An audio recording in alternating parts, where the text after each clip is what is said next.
Okay, good morning everyone. I've started the recording. Welcome to this exam preparation workshop for MVE1502, Visual Arts Educator Support. Can I just get an indication, can you all hear me clearly? Maybe you can just say, thank you very much. Thanks, great. So what I'm going to do now is I'm going to first give you a short lecture that is just on the assessment of learners' work, because this is important to keep in mind when you do your exam portfolio. So the exam portfolio, which I'm going to share with you after this presentation, is going to be a lesson plan. So when you do your lesson plan for the exam portfolio, you need to keep these things in mind. So what I've put here for you, and I will share the slides as well with you on my UNISA so that you can look at them. So National Curriculum Statement grades R to 12. We have to always keep this in mind, identify and solve problems and make decisions using critical and creative thinking. And in art, all of these things are very important, critical as well as creative thinking. Work effectively as individuals and others as members of a team. So we need to think how we can, with the lesson plans that we give our learners, how they can also work together as a team, even if it's just organizing their workspace or tidying up afterwards. Organize and manage themselves and their activities responsibly and effectively. Collect, analyze, organize, and critically evaluate information. And this is going to be especially important when they plan their projects. Communicate effectively using visual, symbolic, and/or language skills in various modes. Use science and technology effectively and critically, showing responsibility towards the environment and the health of others. Of course, in the art classroom, this is very important.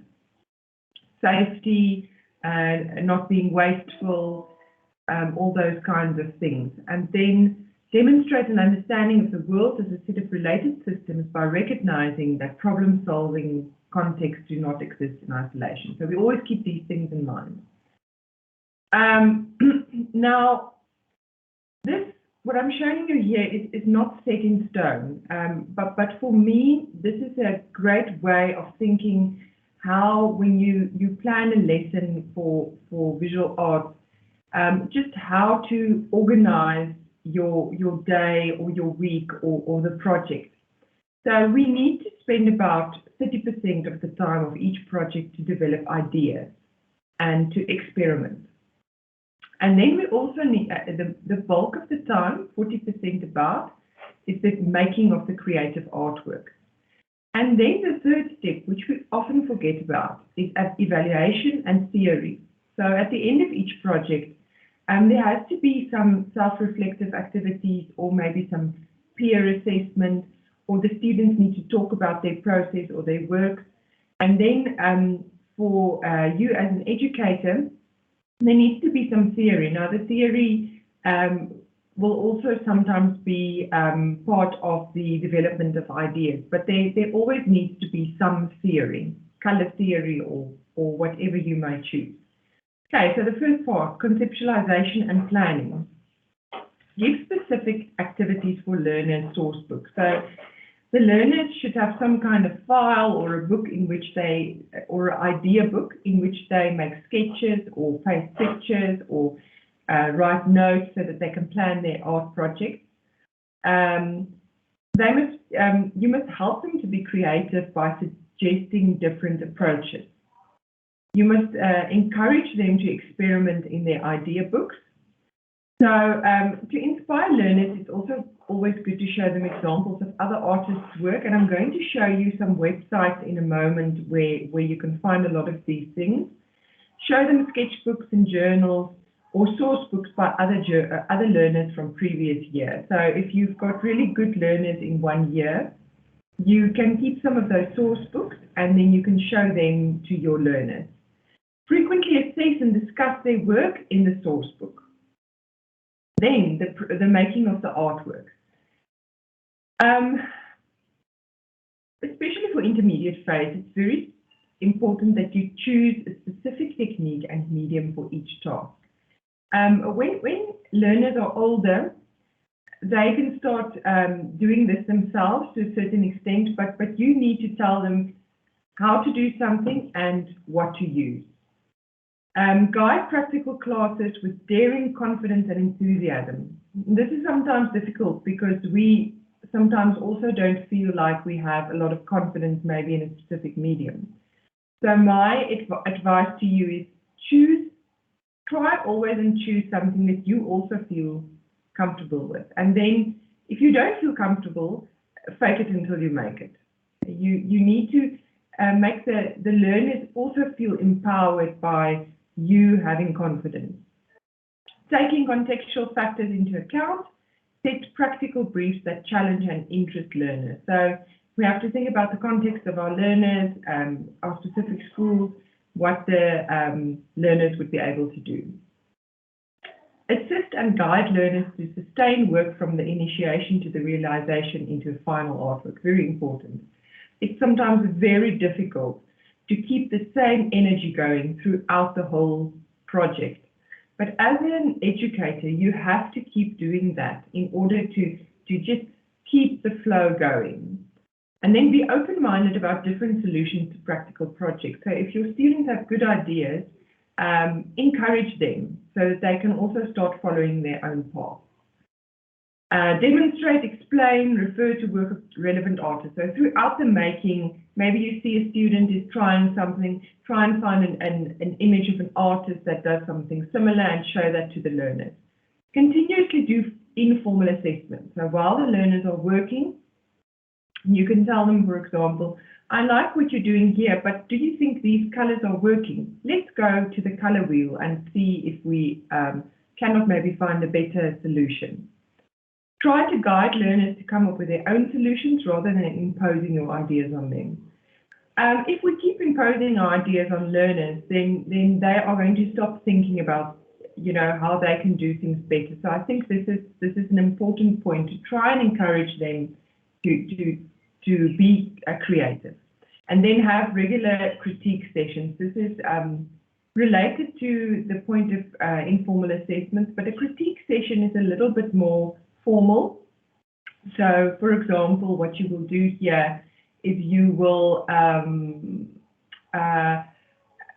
maybe have groups of about 5 or 6 learners, and then you will assist them in critiquing each other's work. When you do peer assessments like that, what I always like to do is I like to say to students, give one positive aspect of your friend's work and one negative aspect, because sometimes children don't feel like they should say something negative about their friend's work, but balancing it out with something that's positive can have the desired effect, and then we can have constructive criticism. So this is also a good place to teach them how to give constructive criticism without being mean, but helping each other. Okay, what should I look for in learners' work? And I'm going to show you examples soon, but let's just go through this list. Mastering of new concepts and skills. So if you are teaching them how to shade an object using charcoal, then they have to master the skill. They have to have an increased visual vocabulary. So this means they have to show you that they've learned something new. They've maybe tried a different technique, or they've done something differently than they would normally do it. Increased use of terminology, and this is where the visual literacy unit comes in, the first unit that you did in this subject.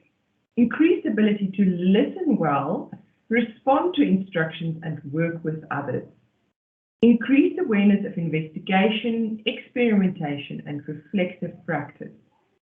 And then an increased awareness of detail and level of quality. So we want to see, as they grow older, that they are increasing their ability to work with the finer details and to do work that is neater, that shows a development of their technique, which really shows the quality of the artwork increasing. Then an increased awareness and understanding of the artist's responsibilities. And this is maybe a little bit for older children. Increased awareness and understanding of entrepreneurial possibilities. This is very important in visual art. What can they make that they can maybe sell, or how they can add value? Increased confidence, self-discipline, focus, and creativity. Moving from dependence on their educator to independence, and maybe even helping each other. Increased and deepened self-knowledge and personal identity formation. And the creative art is the perfect place for this. So through working with art and expressing yourself, they are also finding out things about themselves. Therapeutic and healing aspects, socially and individually. So there are some examples. So now, let me just, there is a, why I put this example here is this, these examples, by the way, are all from some teachers' workshops that we did in 2019. So these are all works by teachers that did this course. Now, this specific teacher, he, and this is where we talk about therapeutic possibilities of art. So he made this portrait of a friend that died recently, that passed on. And it says there, rest in peace. And he had a photograph of the friend, and he made this beautiful, sensitive line drawing. So maybe, you know, when you assess an artwork like this, you might think, well, he was not very successful with the shading, you know, it's a very simple artwork, but I think it's a very interesting artwork, because I think the sensitivity with which the person was rendered here says something about the love that he had for his friend. Okay, so here is just, we're going to look at a lot of paintings. And I just want to show you this example of a portrait painting rubric. So for visual arts, I always like to mark with a rubric so that we're sure that we're assessing the things that we want to, and that we're not just, because art is so subjective, we need to make sure that we're not just giving someone a good mark because we like the painting, that we actually need to assess whether they have reached the outcomes that we have set for the project. So for mastery of medium and new techniques, I've decided I'm going to give a mark out of 20. And then I've got the assessment standards there under comments. So there I want to look for application of color theory, mixing of colors, and the neatness of the painting. So in other words, when I start this project with the learners, I have to do a little something with them about color theory. And I have to show them, and I have to explain to them how color theory works, and I have to show them the color wheel, so that I'm sure that they will be able to do this. Then content. So the portrait I'm going to assess, I'm going to look at the interpretation of the sitter. In other words, has the learner managed to show me something of this person, not just what the person looks like, but who this person is? Is there some emotion or depiction of special qualities of the person? Okay, then artistic process. So this is where I look at the learner's workbook. I look at the learner's work ethic. I look at how well the learner tidied up and worked with others. And then the last one is technical competence. For that, I'm going to give 10 marks. So, and under the comments, it says proportions of the face. So what you will see now is, in order for me to assess the student on the proportions of the face, I need to have given them a lesson or given them some guidance on what the proportions of the face should look like. So somewhere I should have maybe a worksheet which I've handed out to them, which shows them the proportions of the face. Okay, and then that's 50, and I will times it by 2, and that will give me 100. And that is how I'm going to assess. Right, now 2 examples. The reason why I'm showing these 2 examples is because they are so different. So the one with the man, that has the brown background. This one, what I can say about this one is what this student has done very well is the proportions of the face and also the painting technique. So you will see there how he or she used flesh tones in an interesting way, but also to capture something of the sitter. The next painting, you might say, well, the proportions of this face is not fantastic, but look just at the interesting uses of color. How this student has really experimented with placing interesting colors together. And what I also think about this painting is that the vibrancy of these colors tell us something about the sitter, about the person that has been painted here, and the kind of stoic look on her face. So we wonder about the personality of this person. So for me, both of these paintings are really good paintings, but for different reasons. Okay, so that's just to show you again what we've looked at. We've looked at content, we've looked at application of color theory, neatness of the painting. Of course, we didn't look at the workbooks here. Okay, there are two other paintings. Now, again, very different paintings. The baby there, very good proportions of the face, very good application of paint technique, very good mixing of colors.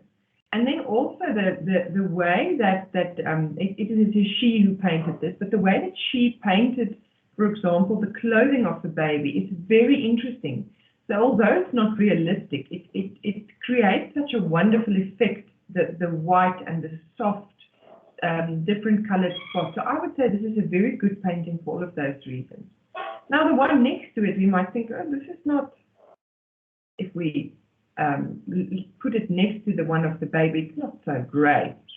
But I just want to point out some things about this painting to you, which I think is really interesting. The first one is the student has used a variety of techniques. So there's line drawing, and the face has been rendered in a kind of flat way, almost like an African mask. Also the background, the contrast between the background, which is very loosely painted, against the foreground, which is painted in a very flat way, makes a very interesting statement about this person. And we are led to believe by the person that painted this that it is a young person, a youngster, and we can see something about this person in the painting. So I would also say this is a very good painting. Then there are some sculptures that students have made with paper mache. Again, when we assess sculptures, we have to look at various things. These ones, for example, one of the requirements was they had to be able to stand on their own. There were lots of them that fell down. So as a teacher, you have to make sure that you give them that kind of guidance. And then, how are they decorated? Are they neat? How are they shaped interesting? Did the learner follow the instructions in making the paper mache? So in other words, we don't just look at the sculpture and give a mark. We have to give marks for very specific things. There is some pencil drawings. Again, two very different approaches. So the one of the little girl in front of the blackboard is an excellent portrait. You cannot fault it. Everything has been rendered perfectly. The other portrait, although at first glance it might not be as good as the one on that we just discussed, I think again the sensitivity with which the student rendered this older woman, I think is commendable. And I think something of the character of this sitter comes through. And we can almost see that she is thinking about something, or she's in her own world. So I also think this is a very good portrait. There's some more drawings. Just see how wonderful that tonal drawing is, the way that the shapes have been rendered. The same with the other one, great use of color, the shapes are perfect, two really good drawings. And these I also want to show you for specific reasons. So you will see here, there's a lot of approaches here with the fruit when we did the fruit. So some of them painted and some of them made drawings, but these paintings are very interesting because the first one that's very flat, what I really like about this painting is it references the work of Matisse, and if you are not familiar with his work, then you can go and Google it, but it references the work of Matisse, and if this student, for example, shows me in their workbook that they've looked at Matisse, then I would say this is really, really interesting because they've reinterpreted the fruit bowl in a modernist way.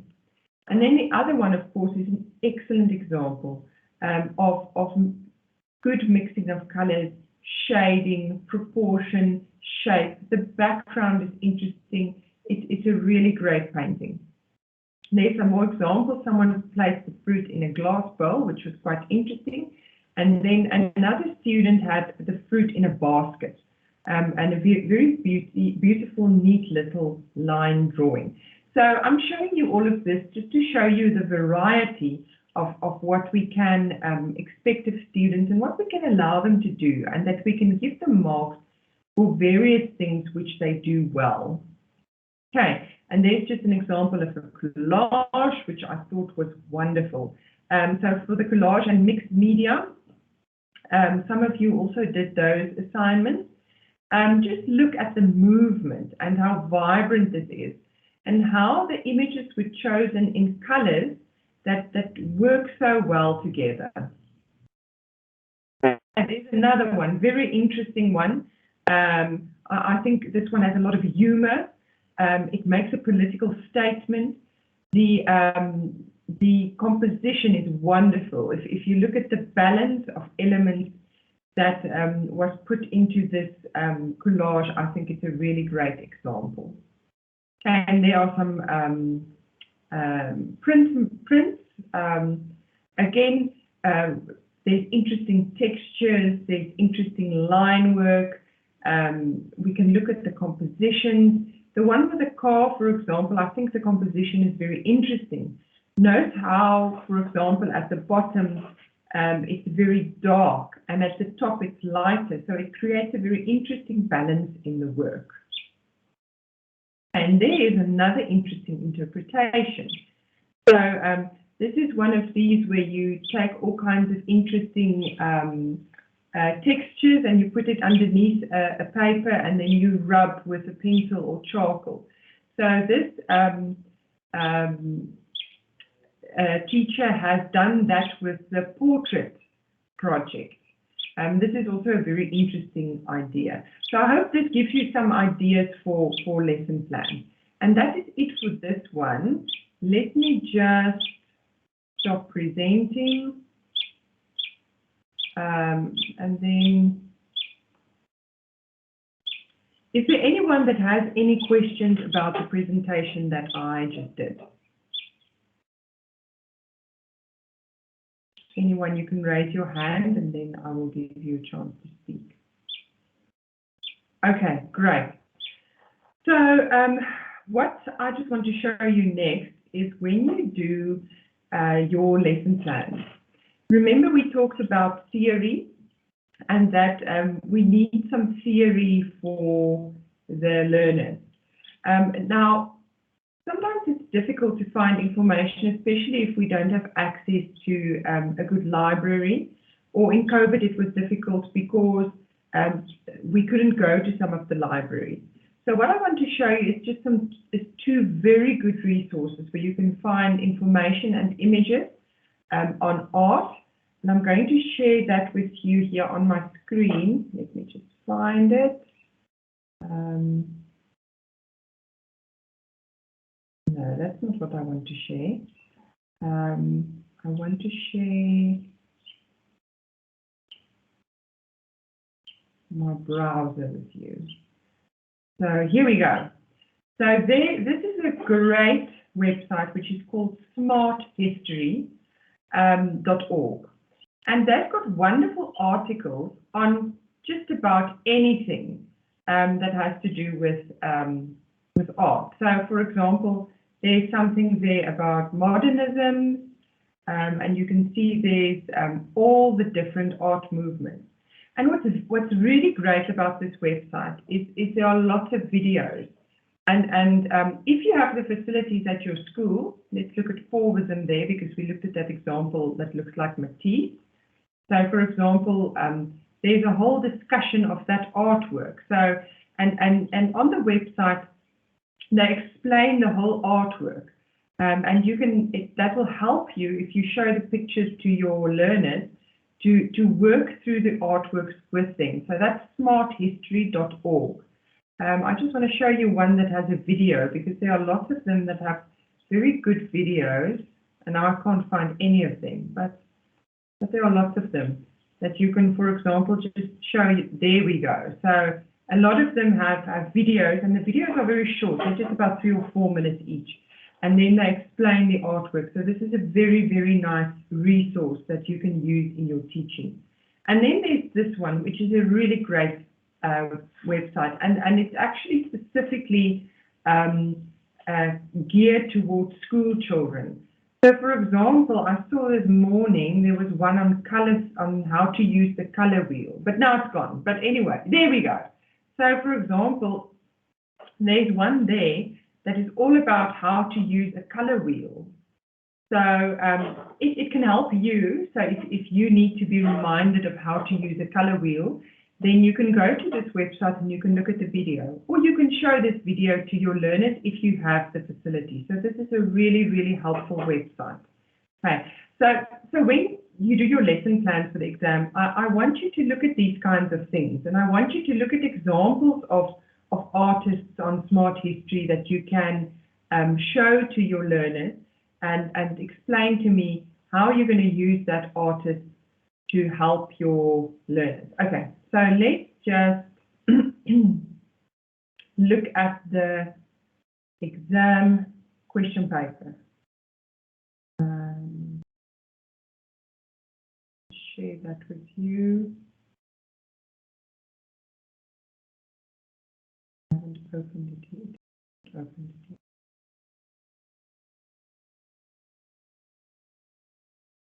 Okay, just one more thing that I want to show you. Remember this, the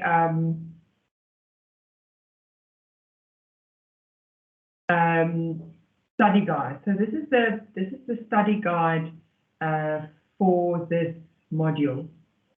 So when you do your lesson plan, now I'm aware that this study guide has not got any guidance on doing lesson plans. But you need to use this study guide for you to be able to do the lesson plan. Remember that each and every lesson plan has to have something with visual literacy.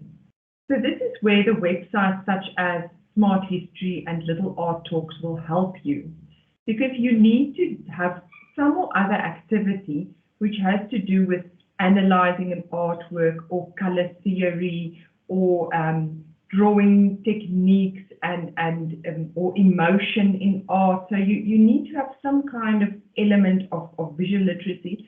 So go back to this learning unit when you do that aspect of the lesson plan, so that you do all of these different things. And then the same here. So this is now where we have, for example, the drawing section. So if you decide that you want to do a lesson on drawing with your students, for example, you need to go back to Learning Unit 2 and just go through it and decide which of these things are you going to incorporate in your lesson. So here is the list of all the different, all the various different kinds of mark making that you can use. And again, there are lovely links there to resources that you can use when you do your lesson plan. Exploring materials. So this is, for example, ideas that you might use in your lesson plan for students to do in their learning journals or their idea books. There are nice examples there that you can they can experiment with the different ways of drawing. again, more ideas. So what I'm saying is you need to go back to these learning units in the study guide when you do your lesson plan for the exam. Okay, and now you are going to have to just give me a moment so that I can see if I can find the exam question paper so that I can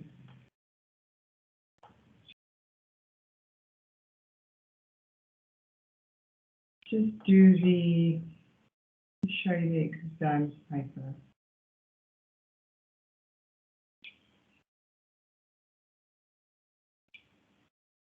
There, no, it's not that one. There we go. Okay. I'm going to share it with you again, the screen, so that you can see it. After this workshop, I'm going to post the exam question paper on my UNISA so that you can see it. There we go. Okay. So this is your exam. So it says here, for your examination, you need to prepare a detailed 4-week teaching plan for creative arts for intermediate or senior phase level, dependent on the current level that you teach. The lesson plan needs to cover the following: aims and outcomes of the teaching plan.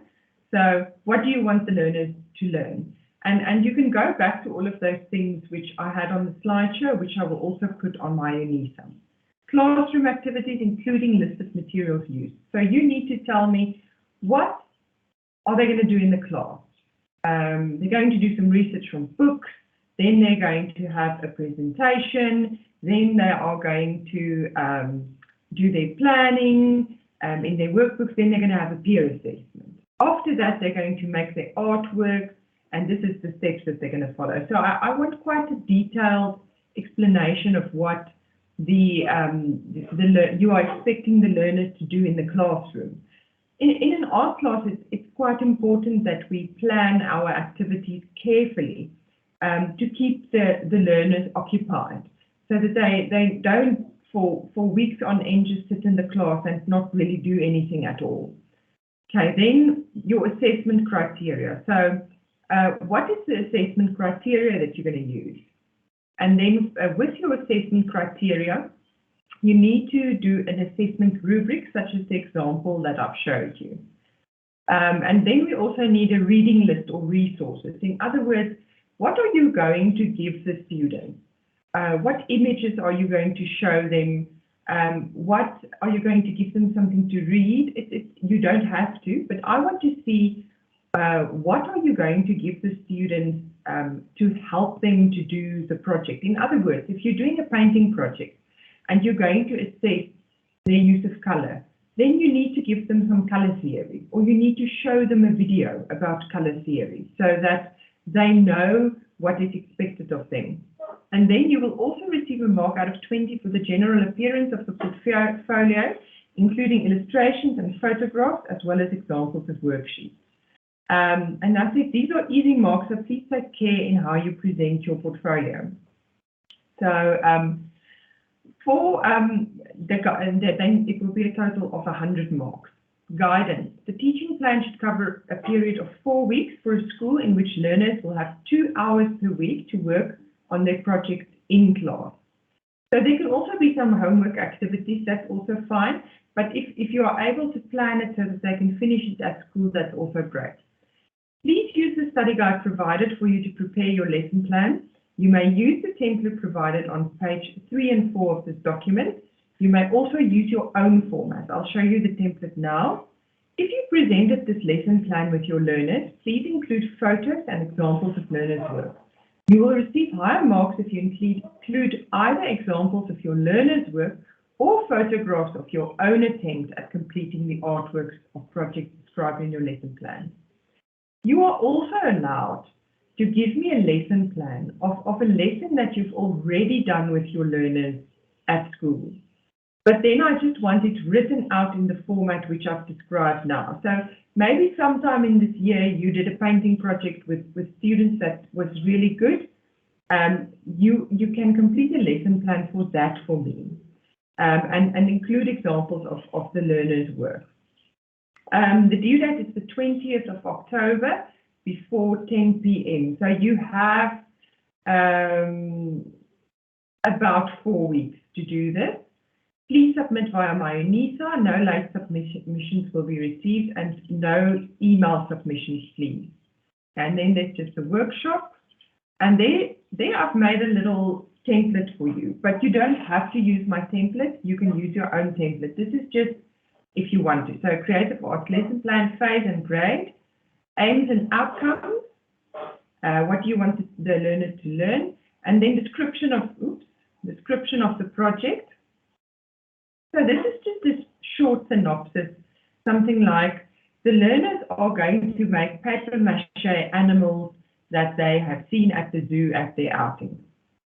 And then you go on. List of materials. What materials are you going to need? Think carefully and be practical, not things that are too expensive.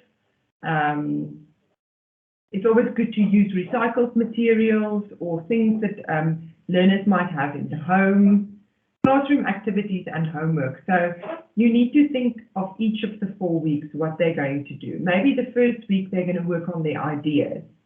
But then you have to explain to me exactly what you want. They need to look for ideas on this, and they need to do it on their workbook, and then they need to do a presentation of their ideas to the class or whatever the case might be. Assessment criteria and reading list.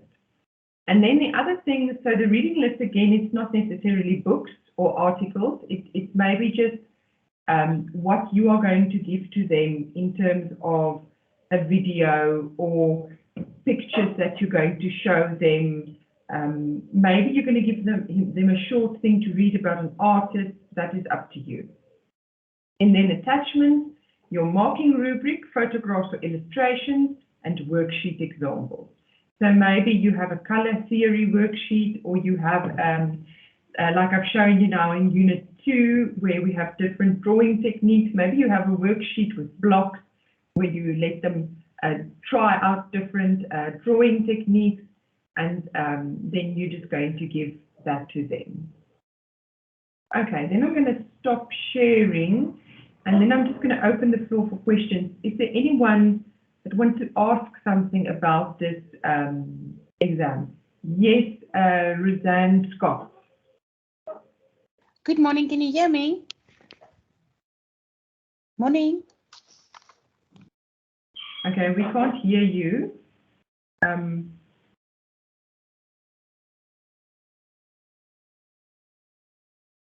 So are you okay? Or you can type, if you want to, you can type in the chat box as well. If you Morning, can you hear me? Can you hear me now? Hello? Yeah, I'm afraid we can't hear you, or is it just me? Hello. Good morning, Leanne.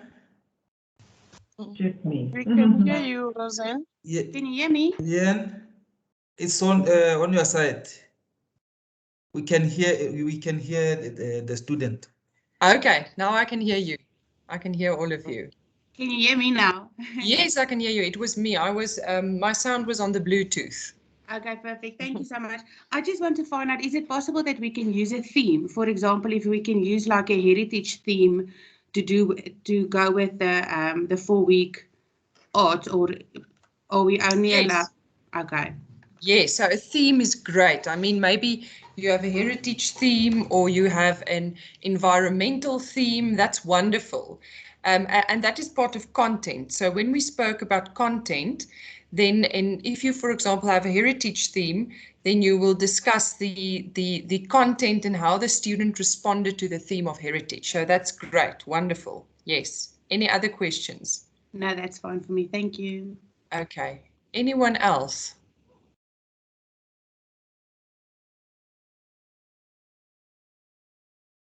No one else. Okay. Mr. Nkadimeng, good morning. Good morning, Leanne.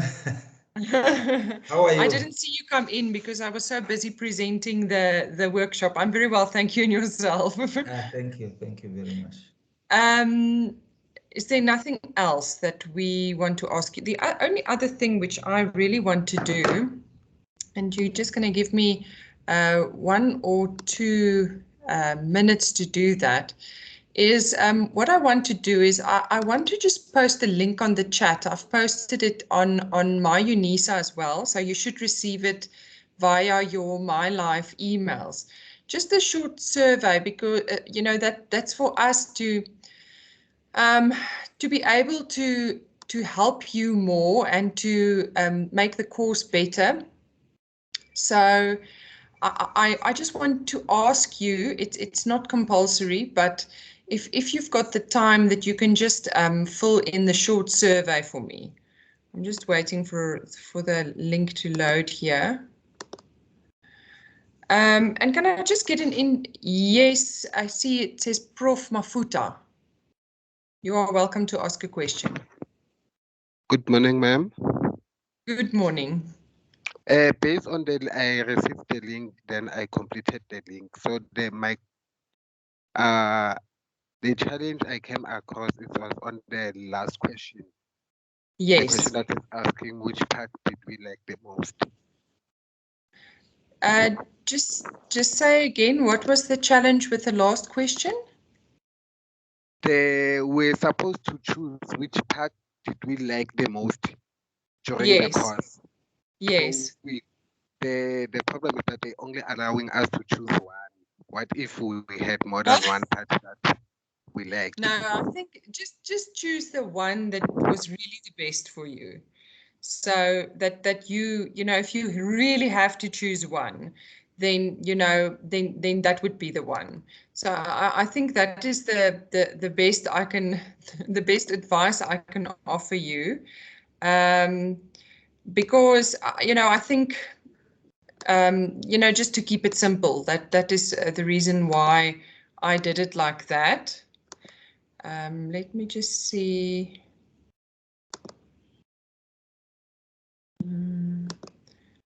Any other questions?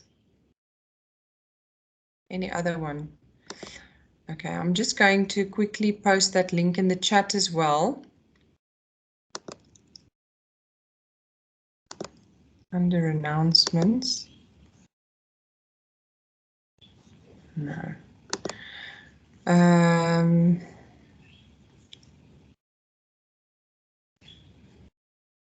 There we go.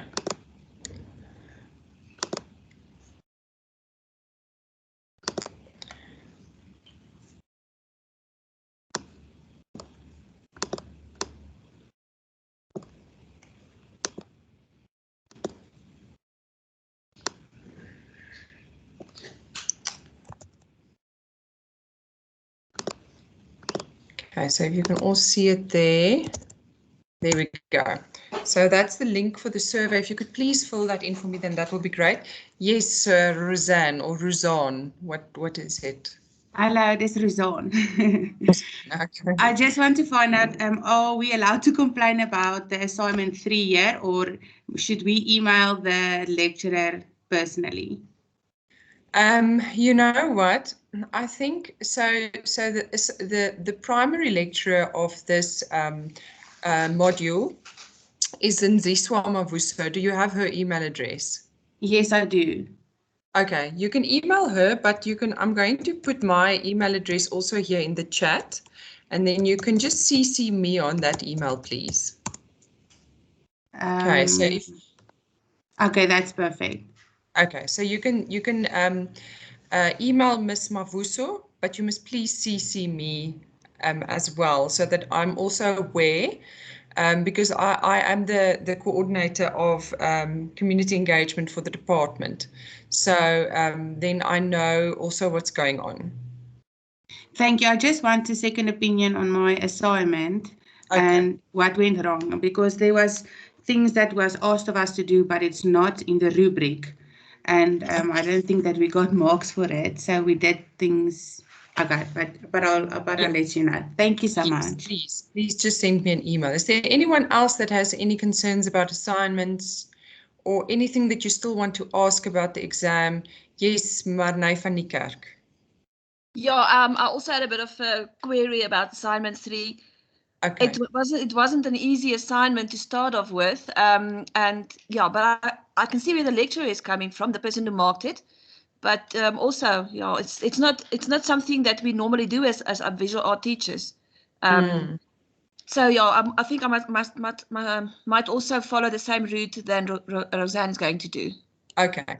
I also want to remind you that the portfolio that you have 4 weeks to do now counts for the most marks. So, you know, and I think the lesson plan will also be something that is more familiar to all of you. And I've seen in the past that the teachers do really well in this portfolio examination. And I think the practical art assignments are challenging. I hope you've learned something, but if you do well in this portfolio examination, then you will have a good mark. Yes, Ms. van Niekerk. Yeah, sorry, again, you're speaking about portfolio. Is that now the lesson plan that you spoke about today, or is that okay? All right. Yes. So it's not as assignments in the book that we worked on so hard. I thought that was it. No. So the assignments that you did up to now counts for half of the marks, and then this portfolio examination. So the lesson plan is the portfolio examination that counts for the other half of your marks. So, and it counts so much because you have to do a lesson plan and you have to incorporate what you've learned over the other 3 assignments. So that's why we call it a portfolio examination, because there's going to be an aspect of visual literacy, and there's going to be an aspect of either painting or drawing or mixed media or whatever medium you choose, and then you need to put all of that in a lesson plan. So this is really the practical application of what you've learned. I hope that makes sense to everyone. And if you struggle with this portfolio examination, or if you are unsure of some of the instructions, then you are very welcome to email me on that email address, which is there on the chat. I'm very good at answering my emails quickly. Yes, Mr. Kumba. Is it Miss or Miss, Mr. or Miss? Sipisande. Yes, it's Miss Kumba. Yes. Yes, ma'am. I want to understand the assignment. You say it must incorporate all the things that you have dealt with the assignments that we have already done. So not all of them. So you're going to choose one medium. So maybe you're going to choose drawing. And then you're going to have a theme, such as was suggested earlier. So you're going to say, we're going to do a drawing with the theme of heritage. And then you need to decide, and you need to prepare your learners. You need to tell them, we're going to do charcoal drawings with the theme of heritage. And then maybe they need to do some research on what is heritage, and they need to decide what they want to draw. So you're going to choose something that you've done this year. Drawing, painting, collage, whatever you want to use. So one of them you're going to choose. But remember, like I said before in that slideshow, which I will upload for you, there always needs to be an element of visual literacy. So you need to show the students maybe some examples that you found on one of the websites that I've shown you, or in a book or whatever, and they need to maybe discuss the examples. So that's what I mean when I say you incorporate what you've learned in the other assignments. Okay. Is that clear? Yeah, that is clear, ma'am. I really did not understand it well before. Okay. And then in the process of showing the learners, maybe you come with something that is visual in class that you're going to use to enhance the lesson. Yes. Then in that process, can I record a video that I'm going to upload? Can I take pictures that I'm going to upload? Or I need to, okay. So if you want to remember, when you upload your file onto MyUnisa, it has to be only one PDF file. So you will have to put everything together in one PDF file. If you want to record a video, then you will have to upload it onto YouTube, and put the link in your PDF. Or what you can do is maybe you want to show the students one of the videos on little art talks that I showed to you just now. Then you can also just put the link of that video in your PDF. So you don't need to record yourself. You can tell me in your lesson plan, I am going to show the students this video on YouTube, and then you put the link. Okay. Yes. Right. So what is very important, you know, for us to understand, you know, the way that education is going around the world is we're all learning to be more digital and more online. And there are amazing what they call OERs out there. OER is an open electronic resource. It means it's a video that is free for us to use. So Little Art Talks and Smart History is an example of this. You will also see, let me just show you this as well, because this is really wonderful. I'm on my UNISA now, but here, if we go onto Smart History's website, there's a thing there that says Commons. And if you click on the Commons, you see it says there for Teachers Smart History Commons. And these are images, thousands of images that are free to use and do not have any copyright. So, you know, this is actually wonderful for us that we can use all these images and we don't even have to have copyright. So if you are making study material for your learners, for example, if you want to do a worksheet, you can use those images for free and you can print them and there's no copyright on them. So, you know, it's really wonderful if we start using these things. But you can also make your own worksheets.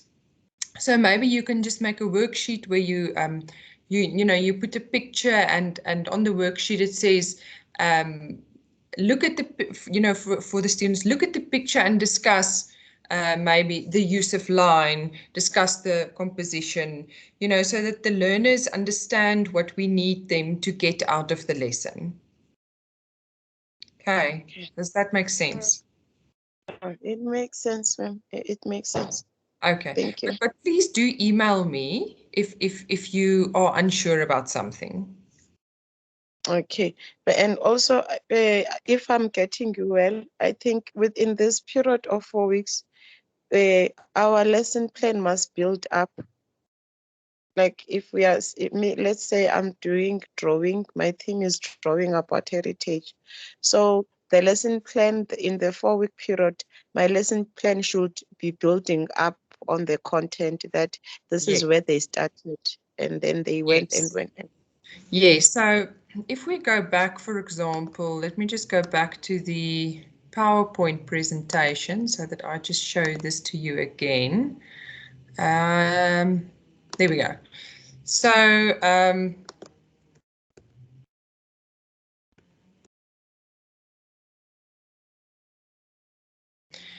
if we look at the creative process, so maybe in the first week we're going to do some development of ideas.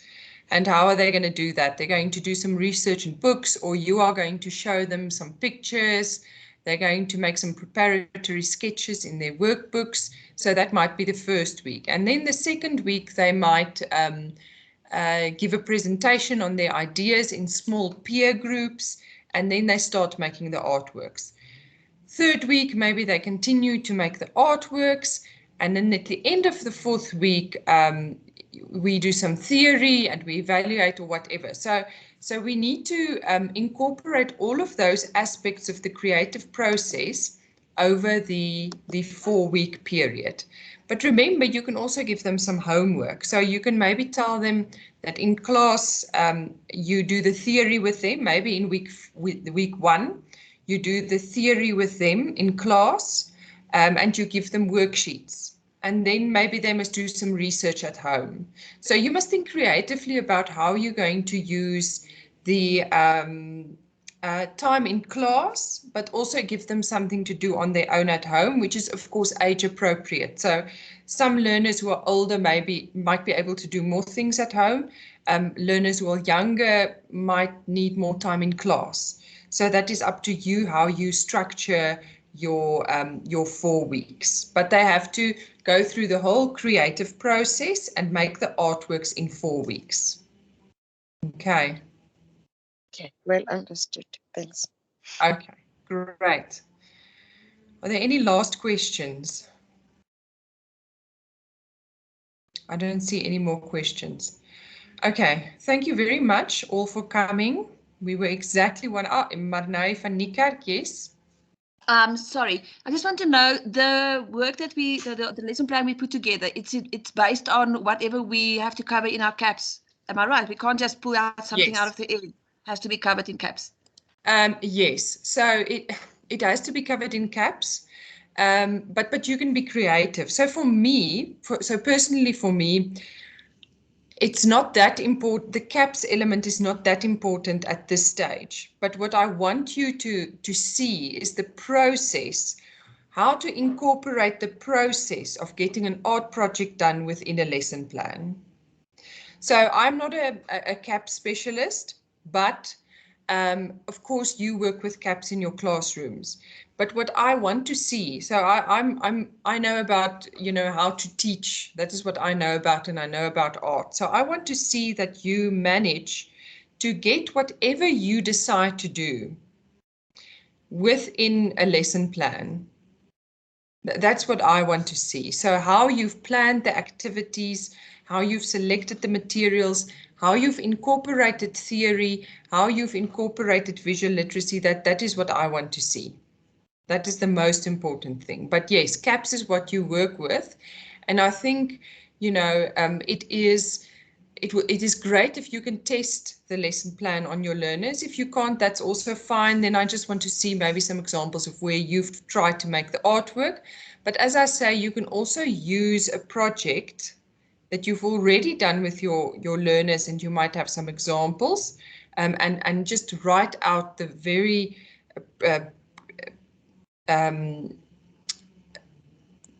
comprehensive lesson plan about that project. Okay. Okay, then I'm going to, if there's no other questions anymore, then I'm going to end the workshop here. And we went on for exactly an hour, which is great. So if there are any teachers who were not at this workshop, I'm going to post it on YouTube, and then I will share the link on my UNISA so that you can look at it again, and also for the other teachers who weren't maybe here. So I'm going to stop the recording now.